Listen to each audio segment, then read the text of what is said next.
shit. Once they pull you over, you give them your license, they see you're a Western, they'll fucking apologize for pulling you. White privilege is just another tool in our bag. Why not use it? So, Brayden has his power and privilege circumstance, which is another tool at his and Tariq's disposal. And even though it's not coming use yet, I definitely think it will in the second half of the season. Because Brayden really will have to show his loyalty and be on a bit of a redemption path because of his role in Tariq being arrested. Even though it was inadvertently, Brayden telling Tariq about Kane would have put a stop to their nonsense. But now Brayden, he's gonna have to level up, and quickly. So in this video, we're gonna run through how he's gonna have to hold it down for Tariq and his business, how his name Weston holds a certain advantage, and how he can make it up to Tariq with Congressman Rick Sweeney.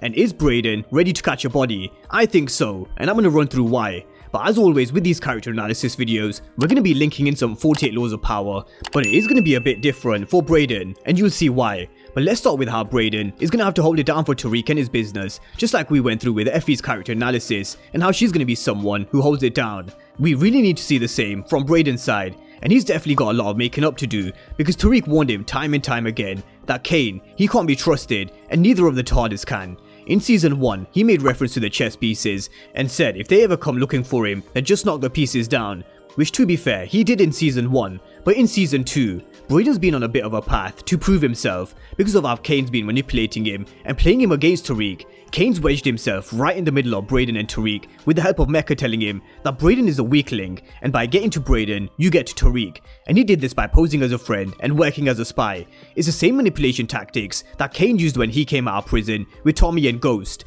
And the reason why Kane chose Brayden is because Mecca realized that Tariq, he's way too smart, and he'll see the mind games coming from a mile away. So Kane timed it perfectly when he came to Brayden, and he also used his thumbscrew against him. He knew just what buttons to press when he came to Brayden, and he knew how to get a reaction. It was to tell him that he was just Tariq's delivery boy, and all he ever does is take orders from his boss, Tariq, knowing full well what this would do to Brayden, because he's someone that's constantly trying to prove himself.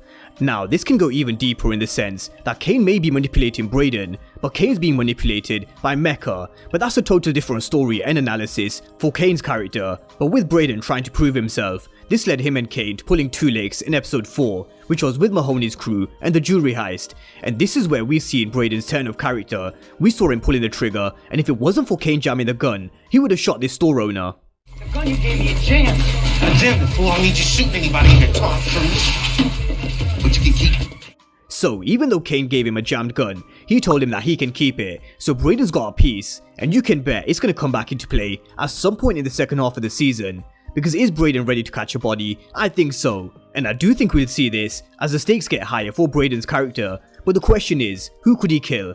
I've never had a good feeling about his brother Trace, because he's someone who knows way too much, and I think he's someone who'll get dragged into this mess in the second half of the season as well. But just coming back to this jewelry heist, we have to touch on Brayden not wearing a mask. The cameras would have caught him, because Kane may have shot them when he entered, but he never took the recording. But I don't think it's going to be a problem for Brayden. His privileged background and connections that we spoke of at the beginning of this video will probably get him off. We've seen him use his name Weston in season 1, and I'm sure we're going to see him use it again.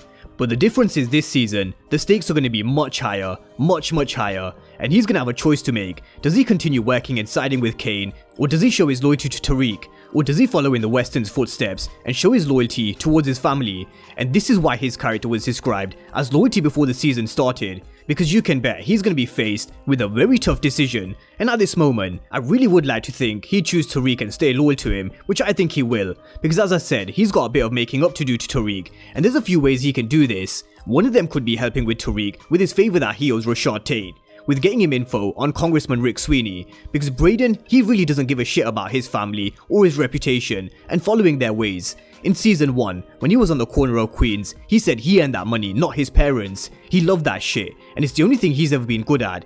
And in season 2, his dad gave him a Mercedes, which he didn't even want, because he hates handouts. So if you gave Brayden the choice of staying loyal to his family and following his father's footsteps, working at a hedge fund, or being in the streets, I think we all know what the answer would be. But how could he help Tariq with Rick Sweeney is something I mentioned right at the beginning of the season.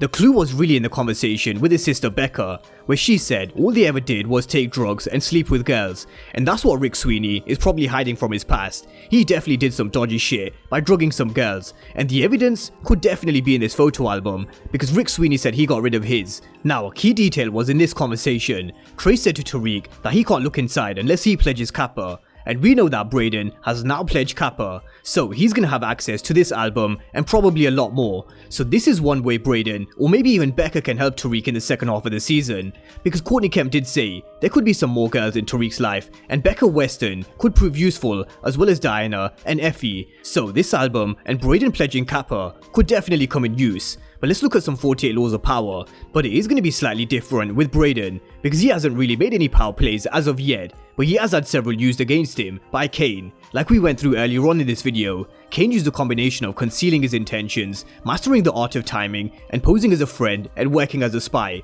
But I do think the tide is about to turn when it comes to who's manipulating who in the second half, because we had Moni telling Kane in the trailer for episode 6 that he doesn't have control over him as he thinks he does, and she's probably talking about Brayden. And Brayden will have to figure out that Kane was using him to wedge himself between him and Tariq, and how he was responsible for planting the badge in their room. So once he does realize this is the law of power that he needs to adopt and use against Kane. Law 21, play a sucker to catch a sucker. Seem dumber than your mark. And Brayden really needs to do this by making Kane feel as if he's smarter than him, and if he does this, Kane won't suspect a thing. And all Brayden has to do is make it look like Kane has total control over him, and then he's gonna let his guard down and fail to realize what Brayden and Tariq's bigger plan is. Downplaying his own intelligence is short-term pain, but for long-term gain, because then you can scheme and take advantage of playing a sucker to catch a sucker, because we all know Kane may be smart, but he's not smarter than Tariq, and not only can this help Brayden in catching Kane, it can also help him rise in the ranks and prove himself to someone like Lorenzo, which of course he wants to do.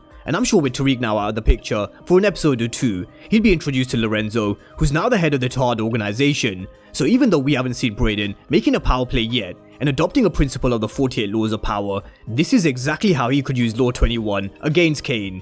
So let's see how this pans out for Brayden, because as much as he can help Tariq by proving his loyalty, Brayden's in big trouble himself. The murder investigation needs a fall guy, because I think we all know Tariq will find a way to beat this with either Cooper Saxe, Davis McLean, or Tamika's help. And there is so much evidence that stacks up against Brayden, which I went through in this video. Him being president, of course correct, is the biggest issue for him, because Tariq has completely separated himself from the drug business by having Brayden sign these papers. He's also been described as a kid who's been selling on campus. He helped dig up Ramirez's body. He was also caught on the wire with Kane. And now Kamal Tate is beginning to question every single kid on campus that's caught with drugs.